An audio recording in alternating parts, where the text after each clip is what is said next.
ನಮಸ್ಕಾರ ಗೆಳೆಯರೆ. ಇಂದು ನಾವು ಮಹಾರಾಷ್ಟ್ರದಲ್ಲಿ ಇರುವ ಅದ್ಭುತ ಪರ್ವತ ಕೋಟೆ ಸೋನ್ಯದ ಹರಿಹರ್ ಕೋಟೆ ಬಗ್ಗೆ ತಿಳ್ಕೊಳ್ಳೋಣ. ಸಹ್ಯಾದ್ರಿ ಪರ್ವತ ಶ್ರೇಣಿಯ ಮಧ್ಯೆ ಇರುವ ಈ ಕೋಟೆ ಹಿಂದಿನ ದಿನಗಳಲ್ಲಿ ಆ ಕಾಲದಲ್ಲಿ ಇದನ್ನು ಹೇಗೆ ನಿರ್ಮಿಸಲಾಗಿತ್ತು? ರಾಜವಂಶದ ಕಾಲದಲ್ಲಿ ಸುಮಾರು 9ನೇ ಶತಮಾನದಿಂದ 14ನೇ ಶತಮಾನದ ನಡುವೆ ನಿರ್ಮಿಸಲಾಗಿದೆ ಎಂದು ಇತಿಹಾಸ ಹೇಳ್ತದೆ. ನಂತರ ಹಲವಾರು ರಾಜರು ಸೇನೆಗಳು ಈ ಕೋಟೆಯನ್ನ ಹಿಡಿದುಕೊಂಡ್ರು. ಮೊಘಲ್ ಸೇನೆಯ ಕೈಗೆ ಹೋಗಿತು. ನಾನೆಂದು ಅಂದ್ಕೊಂಡಿರ್ಲಿಲ್ಲ ಇಲ್ಲಿಗೆ ಬರ್ತೇನೆಂದು. ಇದು ಬಹಳ ಕಠಿಣವಾಗಿದೆ, ಆದ್ರೆ ಅದರ ಅನುಭವ ವಿಶೇಷವಾಗಿದೆ. ಇದನ್ನ ನೋಡಲು ಚಾರಣ ಮಾಡುವ ಈ ಸ್ಥಳ ತುಂಬಾ ಭಯಾನಕವಾಗಿದೆ, ಆದ್ರೆ ನಾನು ಇನ್ನೂ ಹೋಗ್ತಿರ್ತೀನಿ. ಹಾಗೆ ಮುಂದುವರೆಯಿರಿ. ಇಲ್ಲಿ ಟ್ರೆಕಿಂಗ್ ಕಷ್ಟ ಆದ್ರೂ ನೋಡಕ್ ಚೆನ್ನಾಗಿದೆ. ಈ ಬೆಟ್ಟದ ಕತೆ ಗೊತ್ತಾ? ಹೌದಾ? ಇಲ್ಲಿ ಟ್ರೆಕ್ಕಿಂಗ್ ಮಾಡೋ ಅನುಭವ ಅದ್ಭುತವಾಗಿದೆ. ಕತೆಗಳು ಹೇಳೋದಕ್ಕೆ ಬೇರೆ ಟಾಪಿಕ್ಗಳು ಬೇಕಾಗಲ್ಲ.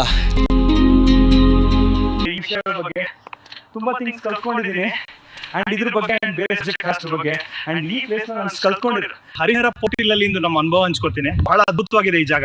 ದಾರಿಯು ಕಠಿಣ, ಆದ್ರೆ ಹಿಡಿದಿಟ್ಕೊಳ್ಳೋ ದಾರವಿದೆ. ನೋಡಿ ಇಲ್ಲಿ ಎಲ್ಲಿಂದ ಬಂದಿದ್ದೀವಿ ನಾವು.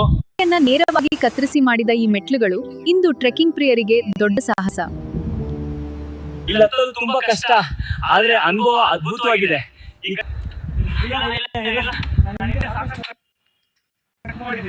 ಹವಾಮಾನ ಉತ್ತಮವಾಗಿತ್ತು, ಆದ್ರೆ ಬಂಡೆಕಲ್ಲು ಇತಿಹಾಸ ಮತ್ತು ನೈಸರ್ಗಿಕ ಸೌಂದರ್ಯದ ಜೊತೆ ಶಿಲೆಯನ್ನ ನೇರವಾಗಿ ಕತ್ತರಿಸಿ ಮಾಡಿದ ಈ ಮೆಟ್ಲುಗಳು ಇಂದು ಟ್ರೆಕ್ಕಿಂಗ್ ಪ್ರಿಯರಿಗೆ ದೊಡ್ಡ ಸಾಹಸ. ಕತ್ತಿದ ಮೇಲೆ ಸಹ್ಯಾದ್ರಿಯ ಹಸಿರು ದೃಶ್ಯಗಳ ನಡುವೆ ಇಂದಿಗೂ ನಮ್ಮ ಇತಿಹಾಸದ ಗೌರವವನ್ನ ನೆನಪಿಸುತ್ತದೆ.